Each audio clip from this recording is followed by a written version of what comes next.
তুমি সেলিব্রিটি হয়ে গেলে কি করবা? সেলিব্রিটি হলে কি করব? কিছুই করব না। আমার লেজ গজিয়েছে, দুটো ডানা হয়েছে।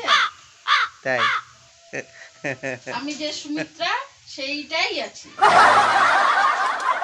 তখন তো আর পা পড়বে মেকআপ না। করব, একটু সুনো পাউডার ঘষবো, একটু জেল লাগাবে। আমার নাকটা লম্বা হয়ে যাবে। আমার নাকটা এরকমই থাকবে। समझ रहे हो?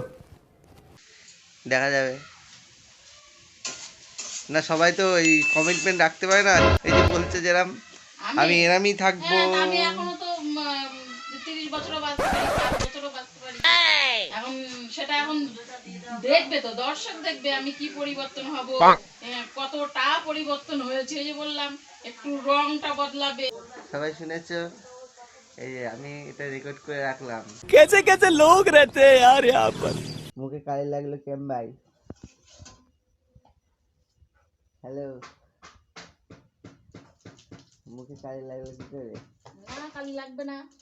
Once more, once more, once more. একবার কাঠ দিয়ে ভাত করব, একবার গ্যাসে তরকারি করব। কালি লাগবে না, বসে থাকবে। এটা কি গ্যাসের কালি না কাঠের কালি? এগুলো কাঠের কালি। কি করে? একবার কাঠে ভাত করব, একবার গ্যাসে তরকারি করব। গ্যাস বাঁচাতে হবে। Oh no. কালিটা লাগলো কি করে? তারপরে আবার আসবে হলো নেকা মশা আসবে। কালিটা কি করে লাগলো?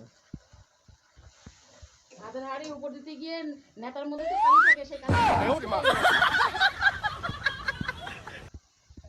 দেখো, ভাতের হাঁড়ি উপর করতে গিয়ে কালি মাখি ফেলেছে। তোমরা কি বুঝবা? अभी मजा आएगा ना भिड़ो। ভালো না হলে বলবা কি রান্না করেছো, কি হলো তোমাদের। উনুনের মধ্যে পড়ে গেছিল। যত নকশা মতো বলে। উনুনে পড়ে গেছিল? উনুনে পড়ে গেছিল নাকি তুমি? বললেই বা তোমার কি? না, মুখে কালি লেগে গেছে তো, ভালোই লাগছে। দেখি একটু সেলফি দেখি, একটু তাকাও। ये क्या चल रहा है शमशेर सिंह जी? देखते जाओ बस।